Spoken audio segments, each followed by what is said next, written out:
कैलासवासी श्यामाई नाईक सोलापूरकर यांच्या कृपा आशीर्वादाने जोगती समाजाचा भक्तिमय प्रवास. श्री क्षेत्र कासेगाव यल्लमा देवी यात्रेसाठी सदभक्त रवाना. पंढरपूर तालुक्यातील श्री क्षेत्र कासेगाव येथे संपन्न होणाऱ्या यल्लमा देवी यात्रेनिमित्त सोलापूर येथील सोलापूर, पंढरपूर, अकलूज तसेच विविध जिल्ह्यातील जोगती समाजातील सदभक्तांनी भक्तिभावाने कासेगावकडे प्रस्थान केले आहे. सोलापूरकरांचे श्रद्धास्थान असलेल्या तृतीयपंथी समाजाच्या गुरु कैलासवासी श्यामाई नाईक सोलापूरकर यांच्या कृपाशीर्वादाने हा पवित्र धार्मिक प्रवास सुरू झाला आहे.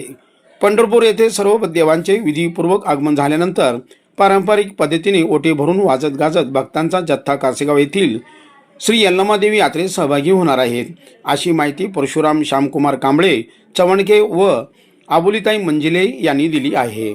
जय हिंद. श्याम नायक सोलापूरकरचं मी चेला. आमच्या आई वारून 4 वर्ष झाले.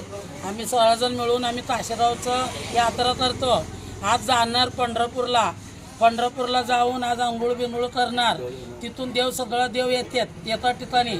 सगळ्यांचं देव अकलूज, पंढरपूर, सोलापूर सगळाजण बोर्डवाला येतात तर येणार. तिथं येतात तर आलं तर तिथून कासेगावला जाणार वाजवत गाजवत. कुठं कुठं सगळेजण ओटी भरणार. तिथून कासेगावला जाणार. आज संध्याकाळी तिथं, उद्या लिंब, बुधवारी कीच. जय हिंद, जय महाराष्ट्र.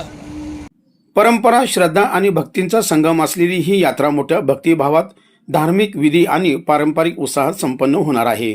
यावेळी परशुराम श्यामकुमार कांबळे चवणके, आबोलीताई मंजेली, बेळप्पा परशुराम कांबळे चवणके आदी सदभक्त रवाना झाले.